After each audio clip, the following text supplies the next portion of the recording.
Jeffrey Epstein interviews reveal his obsession with scientists. Welcome back, viewers and enthusiasts, to Jeffrey's Demons. Sarah here with another shocking and disturbing revelation. Today, we delve into the mysterious, murky world of Jeffrey Epstein, the enigmatic financier who allegedly ran a global sex trafficking ring and whose circle of associates included some of the biggest names in science, technology, and academia, showcasing his obsession with scientists. As we uncover the startling details in today's tell-all video, remember to hit the subscribe button and ring the notification bell so you never miss out on our future investigative updates. So, let's begin with today's topic about the crazy interview revealing Epstein's obsession with scientists and unimaginable mysterious interests in science and technology. Jeffrey Epstein is a name synonymous with scandal, deceit, and controversy, but what we are about to unravel today goes beyond any Epstein headlines. Recent interviews with Epstein's close associates and leaked documents shed light on his disturbing connections with scientists. Epstein's tragic sudden death by suicide in 2019 left many questions unanswered, but a recent trove of interviews released by the New York Times has shed new light on his obsession with science and opened the book on his efforts to cultivate relationships with some of the world's most brilliant minds. The whole world was shocked by the terrifying news headline published by the New York Times, which read, "Jeffrey Epstein hoped to seed human race with his DNA." Indeed, in the shadowy corridors of power, one man's twisted obsession sparked a chilling revelation that stretched beyond scandal into the darkest realms of eugenics and gerrymandering human history. We all well know Epstein as a financier and convicted sex offender known for his extravagant lifestyle and influential circles. Yet, beneath the surface, his fascination with science raises eyebrows. Epstein wasn't your typical Wall Street tycoon. He wasn't just interested in making money, but he was fascinated by the frontiers of science, particularly artificial intelligence, cosmology, and transhumanism. The New York Times and other reputable sources have provided critical insights into this dark obsession. Epstein's contacts with scientists were more than mere chance encounters. Through meticulous research, it has been revealed that he actively sought out renowned scientists, funded their research projects, and even hosted exclusive gatherings at which countless brilliant minds convened. Epstein seemed genuinely interested in pushing the boundaries of scientific knowledge. His financial muscle allowed him to bankroll the exploration of a multitude of groundbreaking ideas, and he had long since secured the connections and the discretion necessary to pursue those projects that piqued his interest the most. You will be shocked to know that Epstein's interest in science went beyond casual curiosity. He actively engaged in discussions about cutting-edge research opportunities, ranging from artificial intelligence to genetic engineering. But the question remains, what was his actual endgame? The New York Times investigative reports have unearthed shocking details about these and other of Epstein's clandestine activities. The dark underbelly of his connections with scientists suggests that there might indeed be more to his fascination with science than first meets the eye. Fox Business and Scientific American also described this, stating, "Epstein bankrolled Harvard scientists to bioengineer his own human race," and Jeffrey Epstein's Harvard connections show how money can distort research. These two respective shocking revelations also highlighted devastating truths about Epstein's keen, but ultimately egomaniacal interest in science as well as his connections with scientists. Epstein used his vast wealth and connections to ingratiate himself with leading scientists, including physicist Stephen Hawking, roboticist Rodney Brooks, and geneticist George Church. He invited these men to his private island, Little St. James, for luxurious retreats where he hosted exclusive conferences, affording scientists opportunities to mingle with celebrities and various high-powered financiers. These gatherings were, for many, a chance to exchange ideas and brainstorm about the future. But for others, they raised eyebrows, with some questioning Epstein's motives and the potential conflicts of interest involved. Big names from diverse fields of science became linked to Epstein according to reports, and yet further detail remains elusive as most of these people later denied any kind of working relationship with him. Mr. Pinker, one of the few scientists reported to be associated to him, said he had never taken any financial or other support from Mr. Epstein. Needless to say, I find Epstein's behavior reprehensible. he said. Mr. Thorne, who recently won a Nobel Prize,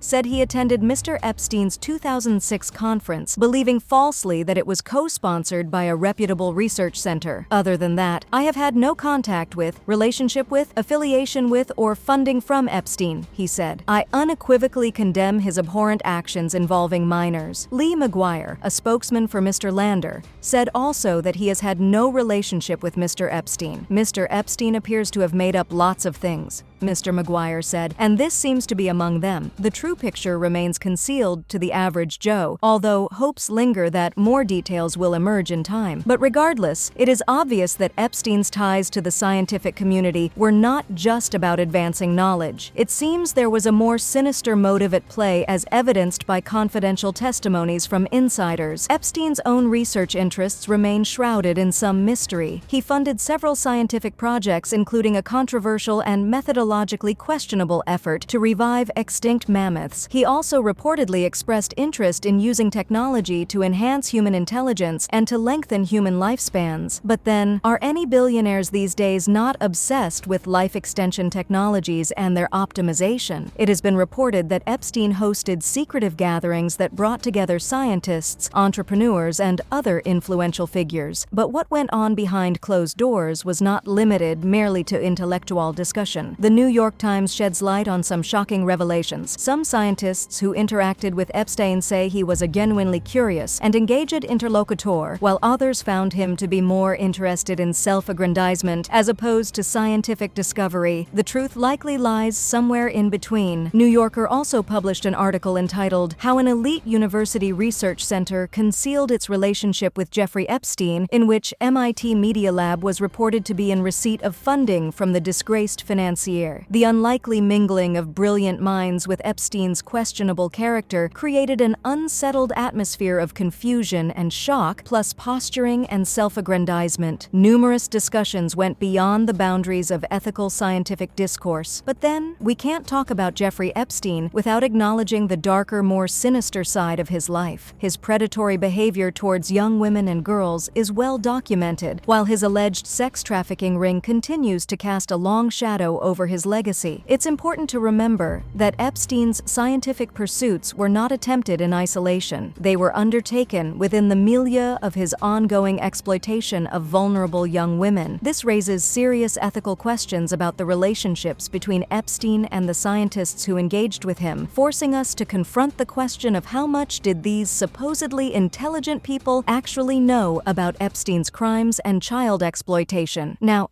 here comes a fascinating question. Did Epstein use science as a facade? Well, we can say that some believe that Epstein's scientific interests were precisely that, a facade to gain credibility and access to powerful people. They argue that his funding of scientific projects was less about genuine curiosity and more about buying influence while deflecting attention from his criminal activities. Others believe that Epstein was genuinely interested in science, but that his warped worldview and predatory behavior ultimately undermined any positive contributions that he might otherwise have made. It might be very much disturbing to hear, but once Vanity Fair also revealed some highlights on the topic of Epstein's character and personality. It released a story with the following headline: "I collect people, I own people, I can damage people. The curious sociopathy of Jeffrey Epstein." Epstein was a monster who portrayed himself as a man of mystery, says one of his ex-girlfriends. But Epstein also epitomized the larger transactional nature of fin de siècle New York society. He was the sociopath's sociopath. Epstein's association with the scientific community had far-reaching consequences. After his second arrest, reputable scientists began distancing themselves from any connection with him, and institutions reconsidered accepting funding tainted by his controversial legacy. The full extent of Epstein's relationship with the scientific community remains unclear. Certain released interviews offer tantalizing glimpses, but they also raise more questions than they answer. What were Epstein's true motives? How much influence did he actually wield over the scientists that he funded? And what are the ethical implications of engaging with someone like Epstein? These are questions that we, as a society, need to grapple with. Epstein's story is a cautionary tale about the dangers of unchecked power and the potential for science to be co-opted for nefarious purposes. It's a story that demands our attention, not just because of its many lurid details, but because it raises important questions questions about the future of science and the values that should guide it. As we wrap up today's investigation, we cannot help but ponder the many unanswered questions that remain. Why was Epstein so fixated on scientists, and what darker secrets are yet to be unveiled? The New York Times and other credible sources continue to peel back the layers of this intricate web, but their efforts appear only to be at an embryonic stage at best. We will continue to push the veil of knowledge on this channel. Thank you for joining us on this eye-opening journey into Jeffrey Epstein's obsession with scientists. Let us know in the comments below what you think about Epstein's relationship with the scientific community. If you found this investigation intriguing, make sure to hit the like button and share it with your friends. Don't forget to subscribe for more thought-provoking, interesting content. Until next time, stay curious and stay vigilant.